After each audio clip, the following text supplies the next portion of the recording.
waterfront is filled with people tonight, all ready for Hampton Roads' biggest festival of the year, Harborfest 86. Good evening, I'm Diana Morgan. And I'm Terry Zahn. Come rain or anything, we're going to devote most of our show tonight to the biggest parties of the year, Harborfest and the Seawall Festival. We'll tell you what went on at today's kickoff and what you can expect for the rest of the weekend. We'll also have live reports from Portside. Don Slater will be there with the Fest 86 forecast, which looks pretty crummy right now. It's rainy out here, but we're all praying for some good weather. Well, I'll tell you, Diana, I got wet about 2 or 3 times already today. The first time when I was covering the official start of this celebration, and that is the Parade of Sail.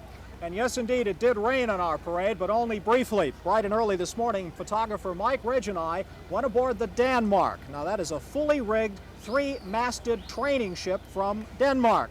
It's a beautiful ship, and it's no stranger to Harborfest. Tag lige at dreje tørn ud af den blok.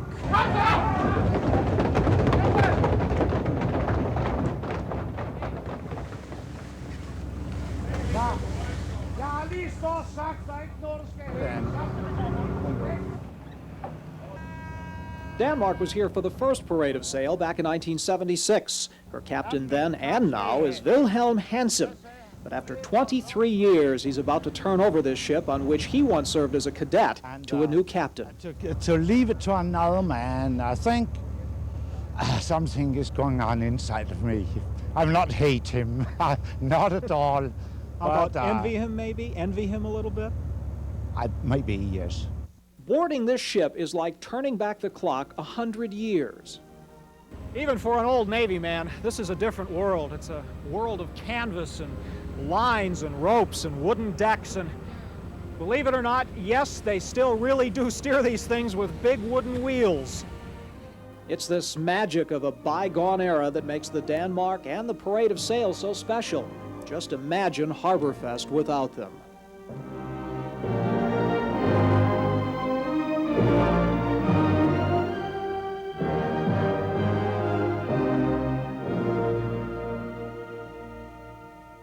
Yes, I'm still excited. I like when we put sail on her. I like her laying in dead calm. I love her when she's making wonderful speed.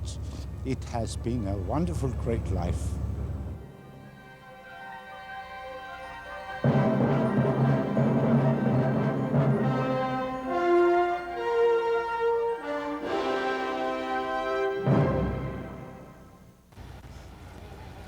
Beautiful ship and a beautiful ceremony. By the way, if you notice some high-level shots of the ship today, that was our crazy photographer, Mike Ridge, who climbed up in the rigging, went to the first-level crow's nest about 40 feet above the deck to get those pictures. Brave.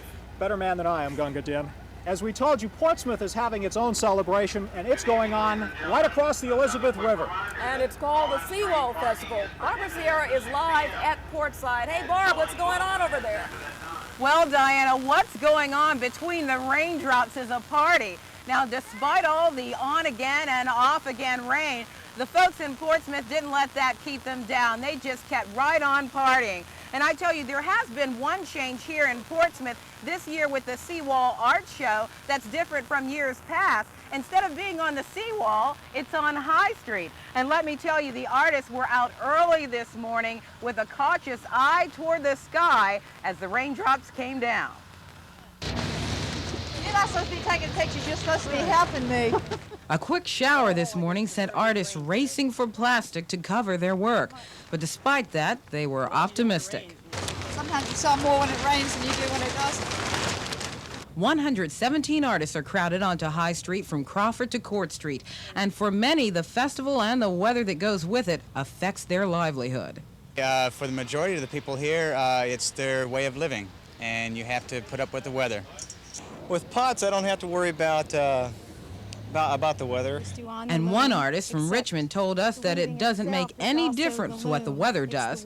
Her fiber art will be out there for all to see. I love what I do, and I usually make money at them, regardless of rain or shine.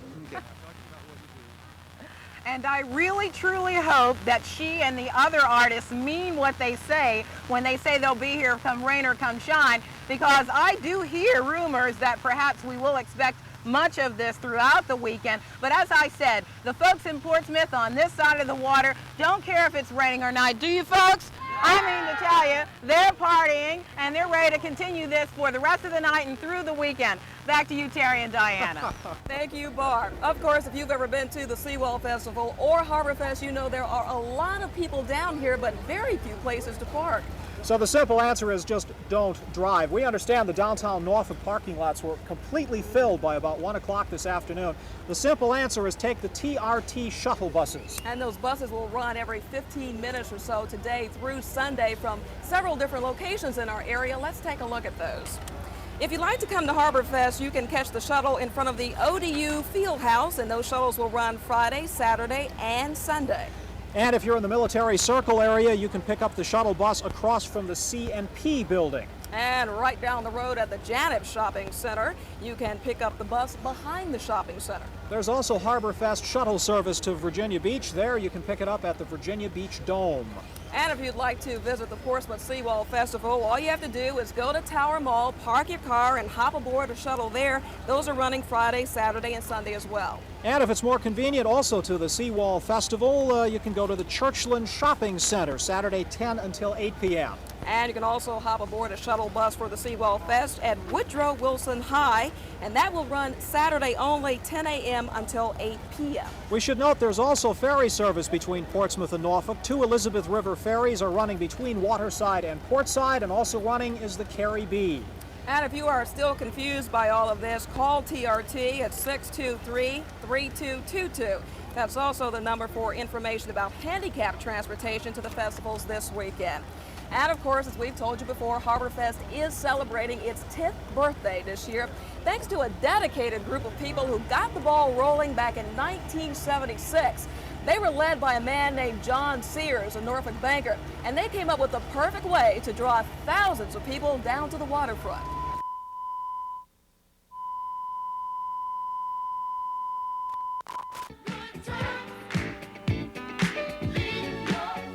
The year is 1976. While the nation celebrates its 200th birthday, the city of Norfolk kicks off its first waterfront festival, a big noisy party called Harborfest. Happy days are here again. The time is right for making friends. Let's get together about 9:45. Come tomorrow. Of course, in the very beginning, Harborfest wasn't called Harborfest. It was Operation Sail.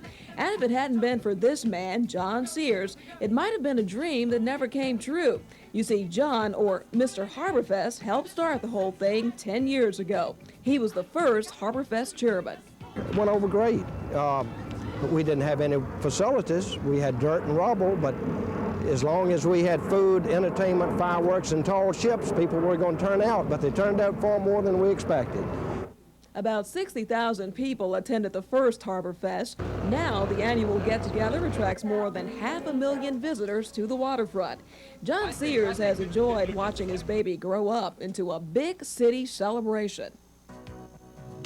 You belong to the city. You belong to the night. Living in a river of darkness beneath the neon light. Looking ahead, what do you expect Harborfest is going to be like 10 years from now? Well, everyone says we've got to cut it back because we don't have enough space, but how do you cut something like this back? Either you just do away with it, you can't downgrade it. So I would say that that it will continue to get bigger and better. The man who helped start this yearly celebration spends most of his time in a bank these days. But Harborfest is still in his blood. In fact, this year he'll judge the pirate battle. So if you come down to the Norfolk waterfront this weekend, you can thank John Sears for starting all this traffic and congestion, or you can thank him for one heck of a party. You can taste it. You can see it. You can face it. You can hear it. I've had calls as far as way as Texas. How do I come to Harborfest? So people are coming in from all up and down the coast. And that's great. That sure is great. 'Cause you can take it.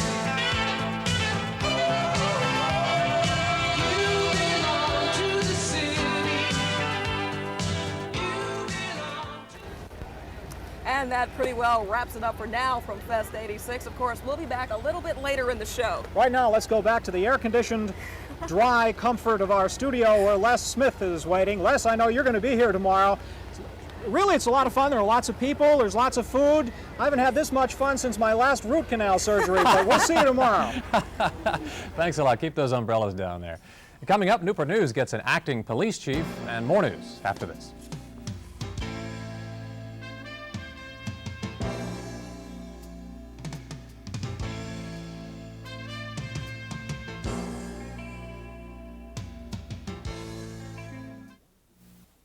Newport News introduced its new acting police chief to the public today. Deputy Chief J. Carey Jr. will take over from Chief Darrell Stevens, who is resigning June 30th.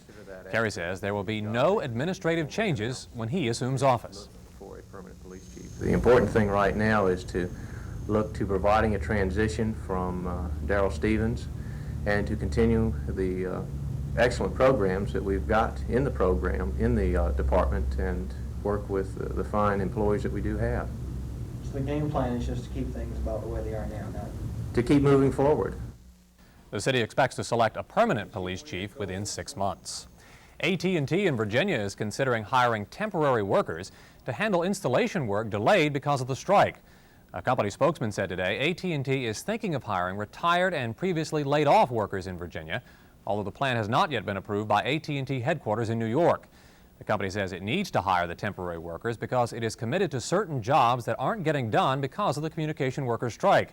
A union spokesman says he doesn't think AT&T can get enough workers to cross the picket line. The elderly on the Eastern Shore believe the state may be cutting them short.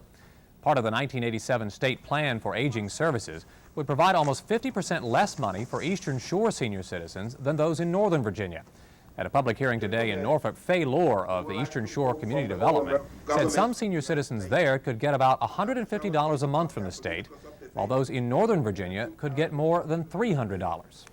And we feel that a formula that puts more weight on 60 plus and 75 plus below the poverty level will be equitable, because whether you're in a rural setting or an urban setting, you will still get the heaviest weight there. And so if you have the people to serve, your agency will get the funds. If you don't have a high degree of elderly poor people, then you shouldn't, get the same amount of funding. The commission will conduct a final public hearing next Wednesday in Western Virginia. When cities hold 4th of July celebrations, Portsmouth will have a little something special. A rare 1823 copy of the Declaration of Independence. The copy was found 2 years ago in the library of an unnamed Portsmouth family, and historians recently authenticated it. The city plans to show it off at its 4th of July celebration by having a descendant of Thomas Jefferson read it. 1823 copies are not as rare as those from 1776, but only about 20 or 30 are thought to exist. Well, coming up, will we see more showers? Don Slater has the Fest weekend forecast when we return.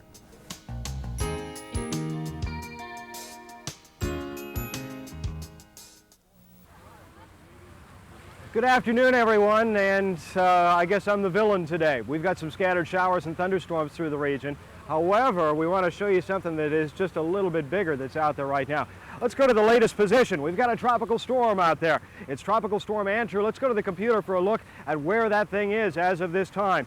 It's about 200 miles due south of Wilmington, North Carolina. It is not moving at the present time. It's the first tropical storm of the season. Tropical Storm Andrew packing maximum winds of 40 miles per hour. It is not moving at the present time. However, it is expected to move northward very, very slowly during the next 24 hours, and then more of a northeasterly course and out to sea. But right now it has been brushing us with a few showers and thunder showers, and as a matter of fact, all throughout the day. So something very, very unusual for Harborfest weekend to have a tropical storm this early in the season. Here's a precipitation map across the United States, or across the eastern half of the United States. Very heavy weather, again, from Texas on through Arkansas, on into Missouri. Some scattered heavy showers and thunderstorms, really hit and miss all throughout the eastern half of the United States. A stationary front, we were expecting it to be a slight threat to our area. It is not, however. Andrew is the thing that is pushing in some scattered showers and some rumbles of thunder. The satellite picture really shows it clearly, where the waves of rain are and where the radial rain bands around that storm. There you can see the center of it that I've drawn out for you. Let's go to the next picture. We'll be able to see that here is the circulation around it.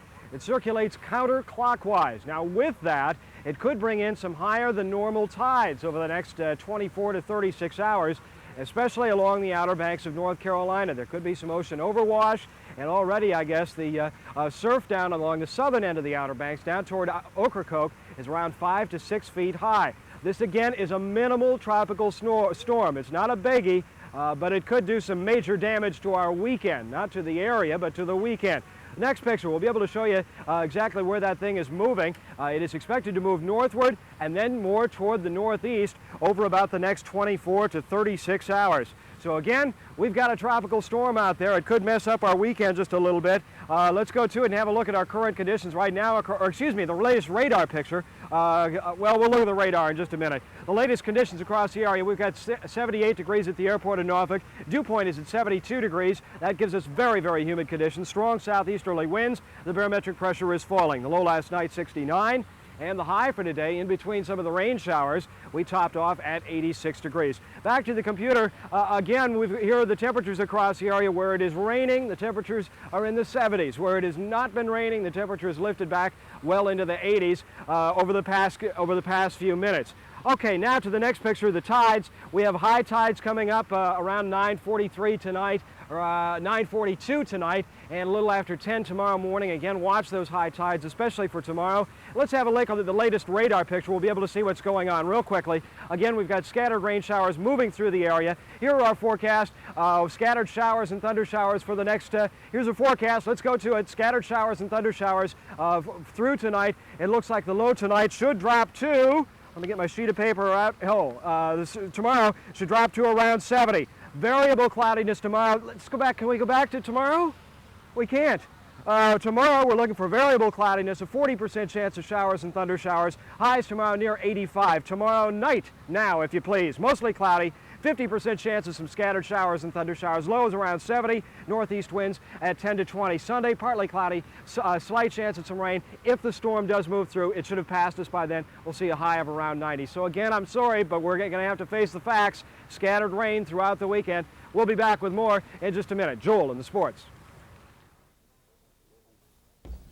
You're not Diana Morgan. And you're not Bruce Rader. And won't my parents be pleased to hear that? Joel Rubin joins us to talk sports. Bruce Rader is out at Harborfest, been doing updates all afternoon, and you have brought information about Ralph Sampson today. Boy, I watched that game last night, and a whale of a fight. The Duke. Yeah. It's a good thing he plays basketball. He wouldn't last too long in boxing. You're right. Ralph is a boxer. He's a slugger, and he will be allowed to play out the rest of the NBA Finals, provided he doesn't start any more fights.